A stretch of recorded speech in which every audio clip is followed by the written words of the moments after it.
Fraser River Canyon in November did not forgive weakness, and it did not forgive women who arrived alone with two small children and nothing but a canvas pack and a dying lantern. Beatrice Holt had known that when she let Kamloops. She had known it when she buried her husband in the frozen ground outside their claim shack. When the land agent from the British Columbia Interior Consolidation Company arrived the very next morning with papers she could not read fast enough, and a constable who kept his hand resting on his holster the entire time. She had known it when she gathered her daughter Nettie, 7 years old, and wise enough to understand that something had broken irreparably in the world, and her son Geordie, 4 years old and feverish, and walked out of the only home they had known with a week's worth of dried pork and a promise to herself that she would not stop moving until her children were safe. That was 11 days ago. The dried pork had lasted 4. The tent she had traded her mother's brooch for in a supply depot outside Cache Creek was a military surplus canvas, patched 3 times over with burlap and pine pitch. It kept out the snow the way a paper wall kept out the wind, which is to say, not at all. Beatrice had pitched it in the lee of a granite shelf above the river, half hidden by a stand of old Douglas fir. The overhang gave them maybe 2 feet of shelter. The river below roared like something furious and alive, eating at the ice that was forming along its banks. The temperature had been falling for 3 days and showed no intention of stopping. Nettie was pressed against Beatrice's left side, her small body curled tight as a pill bug. Her breathing was slow and even, but her lips had gone a color that frightened Beatrice deeply. Not quite blue, not quite normal. Geordie was in her arms, his little chest rising and falling with a wet, laboring sound that had started 2 days ago as a cough and had become something far heavier. His forehead burned against her collarbone. Outside, through a tear in the canvas, Beatrice could see nothing but darkness and snow. She had a fire going, barely. 3 birch sticks that were more wet than dry, a fistful of dry moss that she had been hoarding in her coat pocket for 3 days, warming it against her skin so it would catch. It gave enough heat to keep the frost off the air inside the tent, but not enough to warm any of them. Beatrice sat with her back straight and her jaw set, and listened to Geordie breathe, and counted each breath like it was a coin she was spending from a dwindling purse. She had brought them to this. That was what she told herself in the dark. She had not fought hard enough when the land agent slid those papers across the table. She had not been clever enough, or loud enough, or connected enough to the kind of people who might have stood in that doorway and told Consolidation Company men and hired constables to get off her family's land. Her husband, Emmett, had spent 3 years working that claim on the north bend of the Bonaparte River. He had found placer gold in the gravel beds, not a fortune, but enough. Enough to prove the ground was worth something. Enough to attract the attention of men whose ambitions had no ceiling. Emmett had written letters to the Land Registry Office in Victoria. He had been careful, methodical, the way he did everything. He had folded the copies of his claim filings into the back cover of his surveying notebook and told Beatrice where he kept it the night before he rode into Ashcroft to file the updated boundary markers. He had not come back. The deputy said his horse had thrown him on the river road, that his head had struck a boulder, that it had been quick and painless. The deputy said all of this while looking at a point somewhere above Beatrice's left ear. 2 days later, the men from Consolidation came. Now, Beatrice sat in the dark with her dying children and her one remaining piece of leverage, Emmett's surveying notebook, which she had sewn into the lining of Geordie's wool coat the night before the Consolidation men arrived, understanding even then that they would take anything they could see. She had been trying to reach her cousin's homestead outside Lytton. 30 miles in summer was a long day's ride. In November, through the canyon, with 2 small children and no horse, it was something else entirely. The early blizzard had found her 2 days short of the goal and pinned her here, in this granite slot above the roaring river. While the temperature dropped, and Geordie's cough deepened, and Nettie's lips went that color that Beatrice could not look at directly. She pulled her daughter tighter. She stared at the fire. She did not pray. She had tried that already. The sound came from upriver, moving fast through the timber, not the rhythmic thud of a deer or the brush-crashing panic of something fleeing a predator, but the deliberate, unhurried weight of something that moved through the dark mountain forest as though it belonged there entirely. Beatrice reached instinctively for the hatchet she kept within arm's reach. She had heard cougars in the canyon 2 nights ago screaming like women on the high ledges across the river. Nettie's eyes opened. "Mama," she whispered, "something's outside." "I know," Beatrice said quietly. "Stay against me." The footsteps slowed, stopped. The silence stretched for 4 or 5 seconds that felt like much longer. Then a man's voice, low and careful, came from perhaps 15 feet away. "There's a fire in this camp. I'm going to come closer. I mean no harm to whoever's in there." Beatrice raised the hatchet. The canvas parted, and a figure ducked through the gap, tall enough that he had to fold considerably to clear the opening, dressed in layered wool and oilcloth, and a battered Mackinaw coat that had seen at least a decade of hard use. He carried a horn lantern in one hand and stopped the instant he saw the hatchet. He did not flinch. He simply held the lantern a little higher and let her see his face. He was somewhere in his late 30s or early 40s, with the particular weathered quality that came from years of outdoor work, not rough so much as settled into itself, like old wood that has found its grain. A short dark beard, heavily frosted at the jaw. Eyes that were pale and watchful, the gray-green of the river in winter. He looked at the hatchet, then at Beatrice, then down at the children, and the thing that moved across his face was not pity. It was something more specific than pity. It looked almost like recognition. "My name is Sutherland," he said. "Calhoun Sutherland. I run a trap line along this canyon. My camp is 2 miles back, upriver. I smelled your smoke on the wind an hour ago and followed it." His eyes moved to Geordie, still cradled against Beatrice's chest, his labored breathing loud in the small space. "That boy needs a fire and a roof. So does this girl." He looked at Nettie's lips without commenting, but Beatrice saw his jaw tighten. "So do you, ma'am, if you don't mind my saying so." "I don't know you," Beatrice said. Her voice was steady. She had decided some time ago that she would not let her voice shake in front of her children regardless of what she felt. "No," Calhoun agreed. "You don't." He set the lantern down on the ground between them, a gesture that gave her light to see him by, and took his hands away from any weapons he might be carrying. He was carrying a rifle slung across his back and a belt knife, both of which he could clearly not reach without a deliberate movement she would see. "My camp has a stove," he said. "I've got venison broth on it right now. That child has something in his lungs that wants heat and steam, not cold air. I'll carry him if you'll walk." Beatrice looked at him for a long time. Nettie, pressed against her mother's side, whispered, "Mama, his coat is so warm." Calhoun Sutherland looked at the little girl, and his expression shifted in a way that was difficult to name. Something behind the watchfulness came briefly forward. Beatrice lowered the hatchet. She did not put it down. She tucked it through her belt. "If you touch my children for any reason other than keeping them on their feet," she said, "I will put this through your skull." "That's a fair arrangement," Calhoun said simply, and meant it. The 2 miles upriver through the canyon in a full November blizzard was as brutal a walk as Beatrice had ever made, and she had made some hard ones. Calhoun went first, breaking the trail in the deep snow with his long strides, carrying Geordie tucked inside his great Mackinaw coat, with only the boy's face visible, his small head resting against the trapper's chest, with the unconscious trust of the very ill. Beatrice walked directly behind, Nettie gripping her hand, both of them stepping into the packed path Calhoun made. The cold was extraordinary, the kind that burned the inside of the nose and made the eyes water immediately. The river was a constant roar below them, invisible in the dark. The camp appeared out of the snow without warning. A low, square-built log structure fitted so completely against a rock face that it seemed to grow from it, its single window a rectangle of amber warmth in all that darkness. A small stable lean-to attached to one side. A covered woodpile that told of careful long-term habitation. This was not a temporary camp. This was the home of a man who had decided to remain somewhere, and had built accordingly. Inside, the heat hit Beatrice like a physical thing. A cast-iron airtight stove in the center of the room radiated in all directions. The walls were hung with organized equipment. Snowshoes, hides at various stages of preparation, a neat row of tools. There was a bunk built into one wall, a work table, a single chair.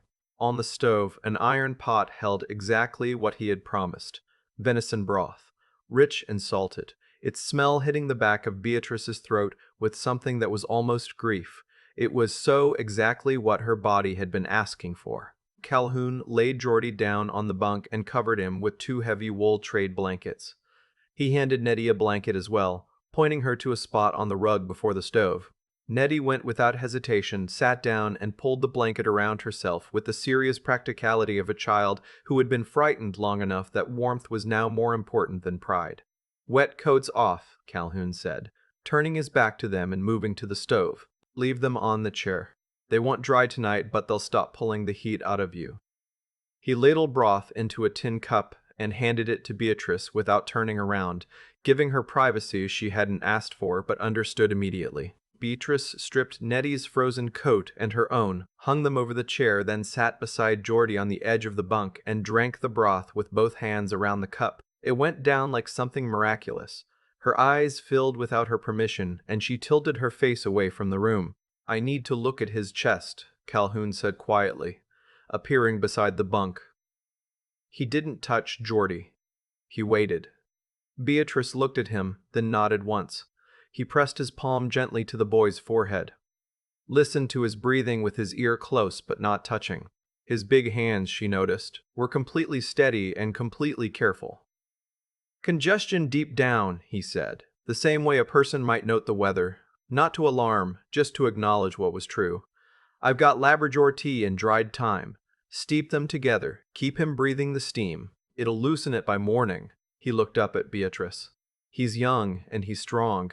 Young ones fight better than we think they can. You sound like you've done this before," Beatrice said. Calhoun was quiet for a moment, filling the pot with water from a barrel. "I had a younger brother," he said finally. "Long time ago." He didn't offer anything else and Beatrice didn't ask.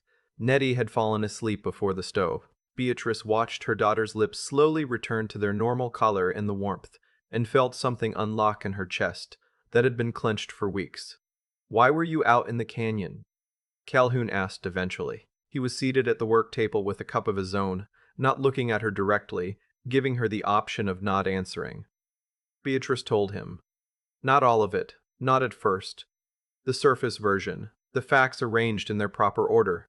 Husband dead, claim seized, children to get to Lytton. But he listened in a particular way, without interrupting and without that slight shift of attention that meant a person had already decided what they were hearing before you finished speaking.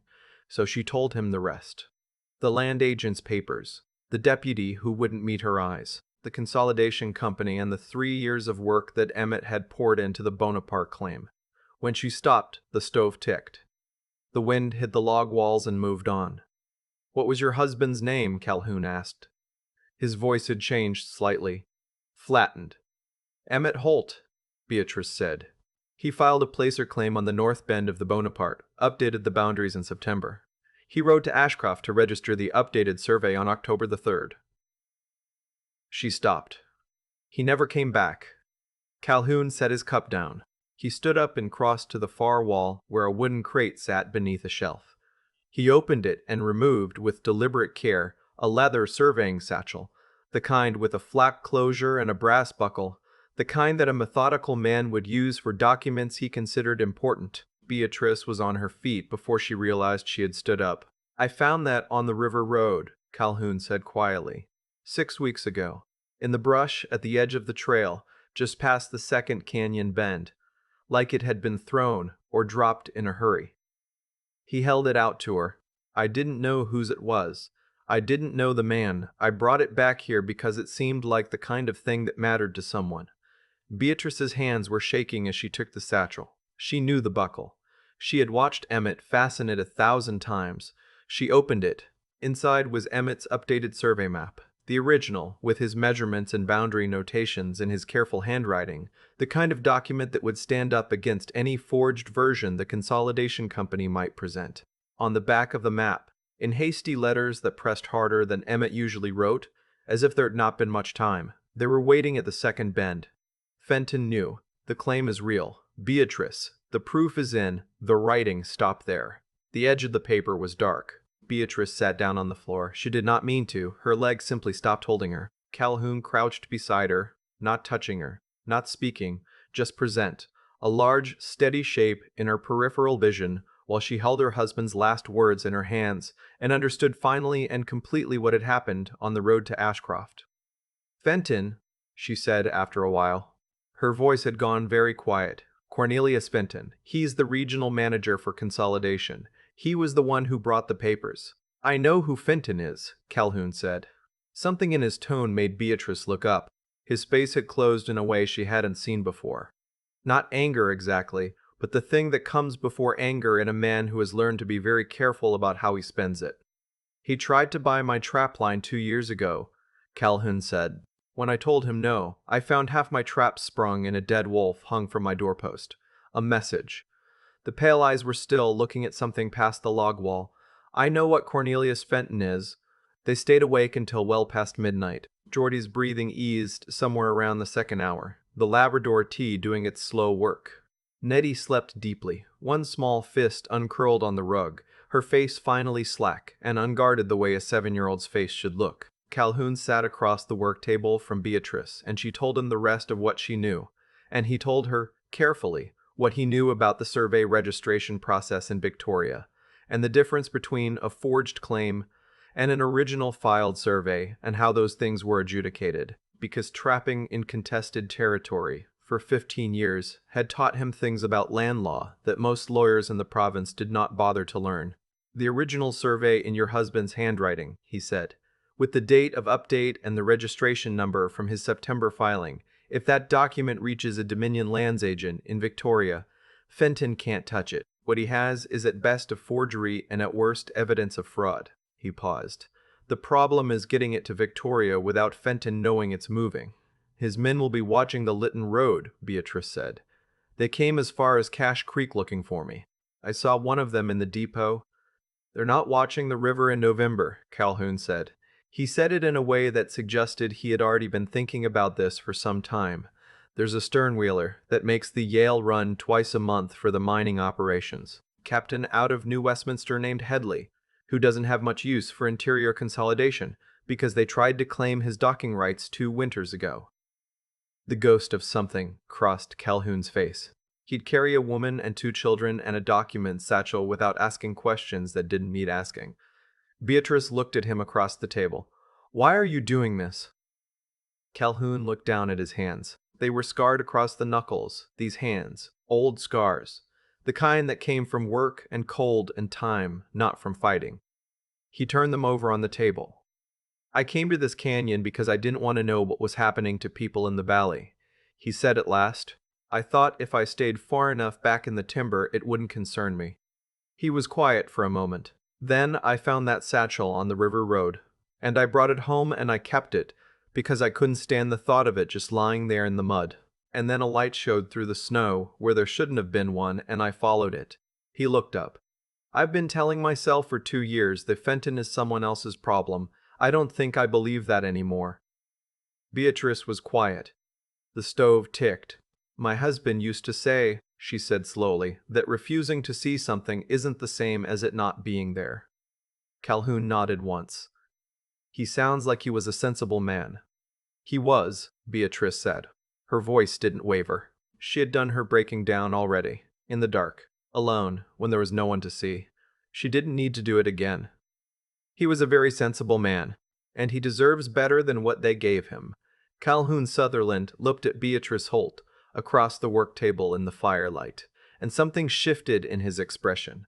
Not the recognition from earlier, but something newer and more complicated. Something that had to do with the way she held herself even now, when she had every right to be destroyed.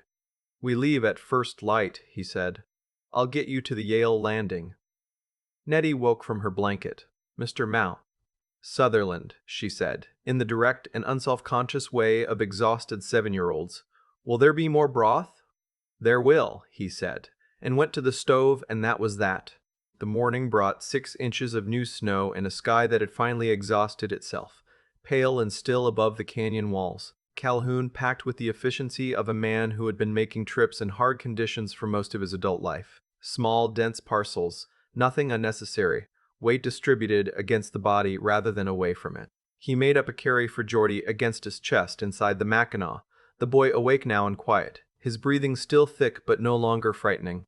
He handed Nettie a pair of small wool mittens from somewhere inside the camp, sized down from a pair of his own, and she put them on without comment, and looked at them with great satisfaction. They had been on the trail for perhaps 40 minutes, moving down canyon on a route Calhoun knew well enough to navigate without speaking, when Nettie tugged Beatrice's sleeve. "Mama," she said, "horses." Calhoun stopped. He had heard it too. Coming down from the bench above the trail, the muffled crunch of hooves on packed snow, 2 horses, maybe 3, moving at a deliberate pace that suggested men who knew where they were going and were taking their time getting there. "Off the trail," Calhoun said, not loudly. He shepherded them into the spruce on the downriver side of the path, deep enough that the boughs covered them from above. He handed Geordie carefully to Beatrice without comment. His hand moved to the rifle across his back. 3 riders came down from the bench and onto the trail, their horses picking through the snow. The man in front was wide through the shoulders and rode with the particular ease of someone comfortable with authority. Beatrice recognized him before she could stop herself from the involuntary physical response, the clench of the stomach, the automatic step backward. Silas Pratt, Fenton's deputy, the man who had stood in her doorway with the false ledger while the hired constable's hand rested on his holster. "Camp was occupied recent," Pratt was saying to the man beside him.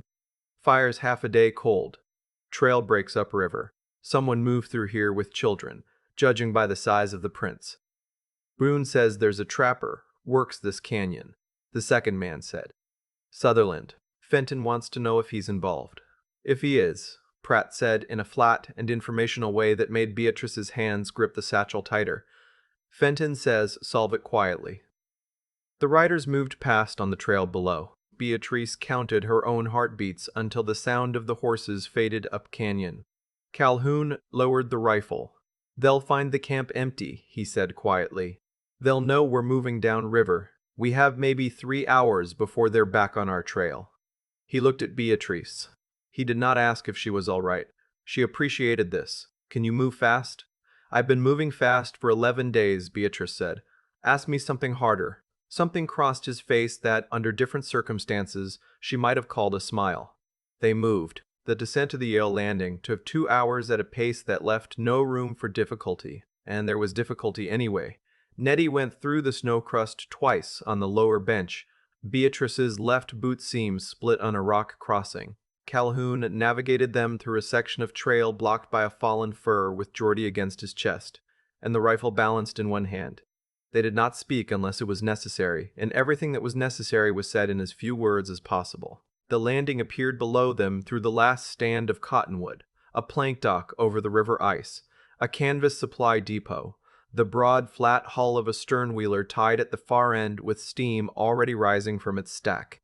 A man in a knit cap was moving along the deck with the purposeful motion of someone preparing to depart. Calhoun came down the bank first, stepping onto the dock and calling up to the man on the deck, "Headley." The man in the knit cap looked down. His eyes moved from Calhoun to the 2 children, to Beatrice, to the satchel. "Sutherland," he said, "I need passage for this family to New Westminster, and I need you to not remember that they boarded here." Captain Headley looked at them for a long moment. Then he looked up canyon, where the bench trail ran above the tree line. Then he looked back down. "Consolidation?" he asked. "Yes," Calhoun said. "Get aboard," Headley said.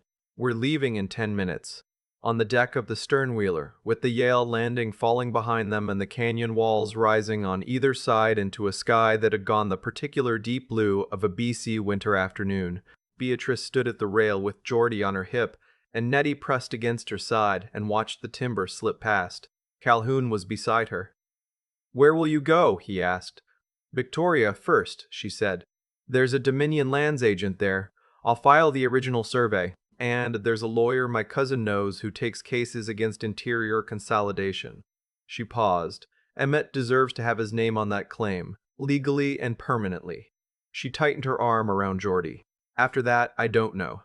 "The Bonaparte claim is worth working," Calhoun said carefully. "With the right documentation filed, and Fenton facing a federal fraud inquiry, which he will be once a Dominion agent sees that satchel, the land will be clear." Beatrice looked at him. "I don't know anything about running a placer claim," she said. "I know the Bonaparte watershed," Calhoun said. "I've run lines up there every spring for 12 years. He was looking at the river, not at her. A placer operation needs someone who knows the ground. And a piece of ground like that does better with someone who intends to stay on it. The water moved under the hull.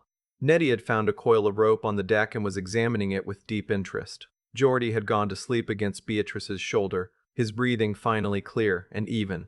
"You'd leave the canyon?" Beatrice asked. "I'd leave what the canyon was for," Calhoun said. A beat of quiet. "I came out here after—" He stopped. Started again. "I came out here because I'd seen enough of what men do to each other when land and money are in the room. I thought distance was the same thing as safety." He finally turned to look at her, those pale, watchful eyes direct now in a way they hadn't been before. "It isn't. You know that. I think you've always known that." "I know that staying still is a decision too," Beatrice said. "Just like walking away." Geordie stirred in her arms and made a small sound without waking. "He's going to be all right," Calhoun said. He said it with the conviction of a man who had been watching carefully all day and was now reporting what he found. "Yes," Beatrice said. "He is." They stood at the rail as the sternwheeler rounded the great bend of the canyon and the Fraser opened ahead of them, wide and gray and moving swiftly south toward the coast. The canyon walls fell away. The sky expanded. Beyond the river, the valley unfolded in its winter white, enormous and unhurried, stretching all the way to mountains that stood so far back they looked like something painted on the horizon. Nettie appeared at Beatrice's other side, having apparently concluded her investigation of the rope. She looked up at Calhoun Sutherland with the frank, assessing gaze of a child who has survived something and is now actively deciding what comes next. "Are you coming with us?" she asked him. Calhoun looked at Nettie for a moment. Then he looked at Nettie for a moment. Then he looked at Beatrice. "Yes," he said. 6 months later, on a morning in late May, when the Bonaparte River was running high and cold and brilliant with snowmelt, and the poplars along the bench were the impossible pale green of early spring leaves, Beatrice Holt stood at the edge of the registered claim with the survey documentation in her hand, and read her husband's name on the official filing paper from the Dominion Lands Office in Victoria. Beside his name, added in the neat, bureaucratic hand of the registrar, was her own. Behind her, Nettie and Geordie were arguing companionably over which of them had found more gold flakes in the morning's pan. Geordie maintaining it was him, Nettie producing evidence to the contrary. Calhoun was building the foundations of a proper sluice box on the gravel bar below, working with the particular focused quietness of a man engaged in useful work, in a place he had chosen to remain. Cornelius Fenton had been arrested in January by officers of the Dominion on charges including land fraud, falsification of survey documents, and conspiracy in the death of Emmett Holt. Silas Pratt had told federal investigators everything he knew within an hour of his arrest, with the cooperative speed of a man who understood clearly that loyalty to Fenton was no longer a viable position. Beatrice folded the survey paper and placed it back in the satchel, Emmett's satchel, cleaned and restitched, which she now used for her own documents. She looked out at the river, at the gravel bars the snowmelt was already rearranging, at the mountain above the claim that caught the morning light in a way that was almost unreasonably beautiful. She had not stopped missing Emmett. She did not expect to. But grief, she had discovered, was not a room you left. It was a room that grew, slowly, until it was large enough to hold other things alongside it. The sound of her children laughing over a gold pan, the smell of spruce resin and river water, the quiet certainty of a man who had decided that the world beyond the tree line was his responsibility, after all. She walked down the bank toward the gravel bar. "Nettie's right," she said to Calhoun as she reached him. "She found more." He looked up from the sluice box frame with that expression she had come to know, the one that was a smile in every way, except that it didn't always fully reach his face. "She usually is," he said.